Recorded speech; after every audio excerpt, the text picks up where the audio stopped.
अस्सलाम वालेकुम फ्रेंड्स, आज की वीडियो में उम्रा वीज़ा के हवाले से अक्सर जो लोगों को मसाइल पेश आते हैं और सवालों जवाब करते हैं, उस हवाले से आपको बताने लगा हूं। सबसे पहले बताता चलूं कि उम्रा वीज़ा लोग पूछते हैं कि ये बंद कब होता है, तो ये तकरीबन 10 महीने खुला रहता है। सिर्फ साल में हज के करीब करीब कोई ज़्यादा से ज़्यादा 2 महीने, अभी इससे भी कम का अरसा है जिन दिनों में बंद होता है। और उम्रा वीज़ा आपको 90 डेज़ का ही मिलता है, मगर क़याम की इजाज़त आपको महदूद दिनों में होती है जितनी आपने बुकिंग करवाई होती है।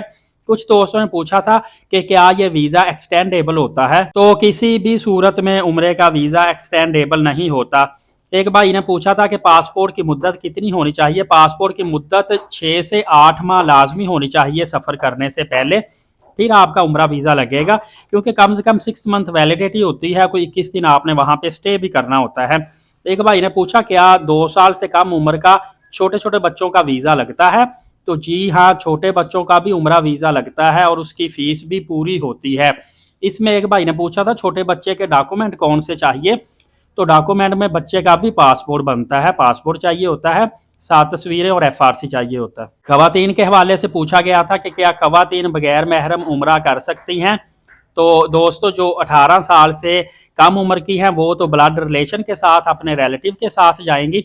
18 उम्र से ज़्यादा की अगर अकेली जा रही है तो किसी ना किसी ग्रुप में उसको जाना पड़ेगा, तो उम्रा वो कर सकती हैं। एक भाई ने पूछा था क्या वैक्सीनेशन अभी भी लाजमी है, तो पोलियो कार्ड अभी भी लाजमी है। बाज़ एयरलाइन पोलियो कार्ड चेक करती हैं उम्रा के दौरान, बाज़ नहीं करती। एहतियात बेहतर होती है, आप पोलियो कार्ड बनवा के ले जाएं, अदरवाइज़ आपके लिए मसले ना हों। एक भाई ने कहा था मुझे अकेला उम्रा वीज़ा चाहिए 21 दिन का, मैंने होटल बुकिंग ट्रांसपोर्ट नहीं लेनी, उसके लिए अर्ज़ है। तमाम दोस्तों को मैं बताता चलूँ कि उम्रा वीज़ा बगैर होटल बुकिंग बगैर ट्रांसपोर्ट के आपको नहीं मिलता, मासवाए 3 महीने के वीज़े के, जो कि इकामा की बेस पे आपको दिया जाता है। नॉर्मली आप उम्रा करने जा रहे हैं, आपका जितना भी तल्लक है होटल वालों के साथ या आपको बुकिंग का पता है, वहाँ जाके कर सकते हैं।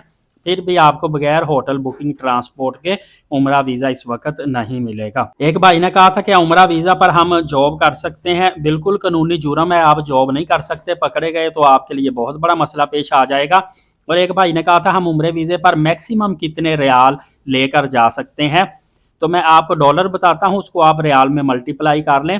आप उम्रा वीज़ा पर ज़्यादा से ज़्यादा $5000 या इसके बराबर पे रकम लेके जा सकते हैं और वापस भी इतनी ही लेके आ सकते हैं। लेकिन अगर आपकी उम्र 18 साल से कम है तो फिर आप मैक्सिमम $2500 लेके जा सकते हैं या इसके बराबर रियाल लेके जा सकते हैं।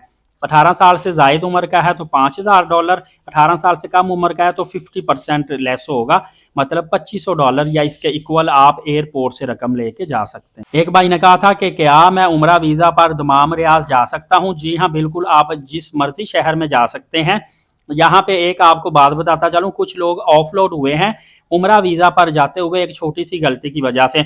उन्होंने 3 महीने का उम्रा वीज़ा लगवाया, 3 महीने का उम्रा वीज़ा लगवा के अपने मतलब के रिलेटिव के इकामा बेस पे, तो जब उसने FIA काउंटर पे गए वहाँ पे उन्होंने और उनकी जो फ़्लाइट थी वो रियाज या दमाम मतलब दूसरे शहरों की थी। तो जब उनसे काउंटर पे FIA वालों ने पूछा कि आप किस लिए सऊदीया में जा रहे हैं, तो उन्होंने कहा जी मैं तो उम्रा करने जा रहा हूँ। अब एक बंदा उम्रा करने के लिए जा रहा है जबकि वो इकामा बेस पे किसी के 3 महीने का वीज़ा लेके जा रहा है और फिर जद्दा या मदीना भी नहीं जा रहा, उसकी फ़्लाइट का शेड्यूल है आबा में या दमाम में या रियाज या किसी और शहर में। तो दोस्तों आप ये मिस्टेक मत किया करें, आप जो बिल्कुल रियलिटी है वो FIA वालों को बताया करें कि मैं मेरा फ़लाँ रिलेटिव है, उसके इकामा की बेस पे मैं सऊदीया जा रहा हूँ, 3 महीने या 2 महीने के लिए उसके साथ स्टे करूँगा और साथ इंशाल्लाह मैं उम्रा की अदायगी भी करूँगा। इस तरह रियल बात बताएंगे तो आपके लिए मसला नहीं होता, वरना बड़ी तादाद में लोग ऑफलोड हो जाते हैं, क्योंकि बहुत बड़ी तादाद में जो लोग डंकियाँ लगा के फ़ॉरेन कंट्री में जाते हैं, मतलब बड़े बड़े ममालिक में, यूरोप में जाते हैं या अमेरिका में या और डिफरेंट ममालिक में, तो वो क्या करते हैं ज़्यादातर यहाँ से उम्रे का वीज़ा लगवा कर सऊदीया जाते हैं, वहाँ से फिर आगे बड़े मुल्कों में फ़्लाइटें लेके चले जाते हैं। इस तरह के मसले मसाइल भी आते हैं, तो आपने एहतियात करनी है। दोस्तों भाई को सपोर्ट कर दें, आपकी हौसला अफजाई का शुक्रगुजार रहूँगा। 1 लाख सब्सक्राइबर जल्द अज जल्द मुकम्मल करवा दें। जिन जिन दोस्तों ने चैनल सब्सक्राइब नहीं किया लाजमी कर लें, इसमें हम दोनों का ही फ़ायदा होगा। नमाज कायम करें, नबी पाक सल्लल्लाहु अलैहि वसल्लम पे रोज़ाना कसरत से दुरूद पाक भेजा करें और कुरान पाक की तिलावत करते रहा करें। शुक्रिया, जज़ाकल्लाह।